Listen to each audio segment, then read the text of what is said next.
never thought I'd be in a situation like this. I always believed in boundaries, especially at work. My boss was strict but fair, and I respected him. But one evening, something happened that blurred every line I had drawn for myself. It started on a Thursday night. We had been working late at the office, trying to meet an important deadline. My boss had stepped out for a meeting, leaving me alone to finish a few documents. I didn't even hear the footsteps until he spoke. It was his brother, Daniel. Daniel wasn't a stranger to me. He would sometimes visit the office, delivering files or simply checking in. He was charming in a quiet way, not flashy like my boss, but with this unshakable calm that somehow made you notice him. He leaned on the desk, watching me type. "You work too hard," he said with a small smile. I laughed it off, keeping my eyes on the screen. Deadlines don't wait. But then I felt it, his hand brushing mine as he reached for a pen. It wasn't an accident. My pulse jumped, but I didn't pull away.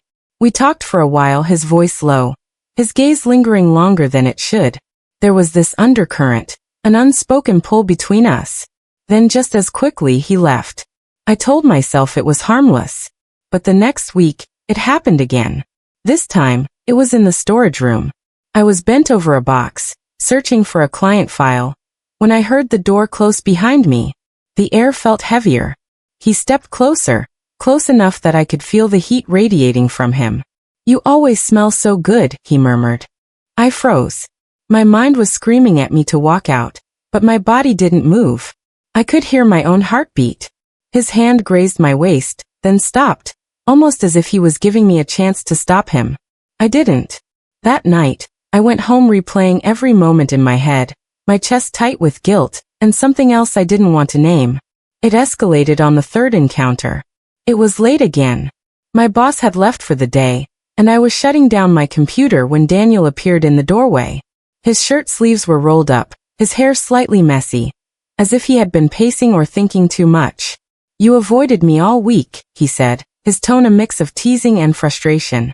"I've been busy," I replied, not meeting his eyes. He stepped in, closing the distance. "That's not the real reason." Before I could speak, he was in front of me, his hand on the edge of my desk, trapping me in place. I could feel the warmth of him, the subtle ache in the way he looked at me, like he had been holding something back for too long. The air was charged. He whispered my name, and my resolve broke. It wasn't fast or careless. It was slow, deliberate, like we both knew this was a line we could never uncross. I should have pushed him away. Instead, I let him finish what he had started weeks ago. When it was over, we stood in silence, the only sound our uneven breathing. I couldn't look at him. "I'm sorry," he said softly. But his voice didn't sound sorry, it sounded relieved.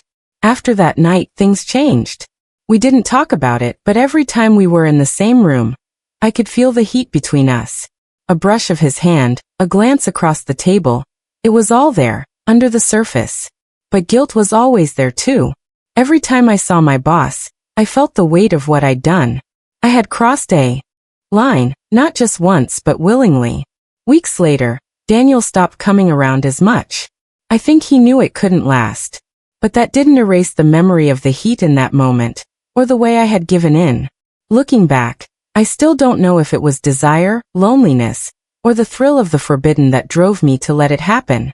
All I know is that for those moments, reason didn't matter.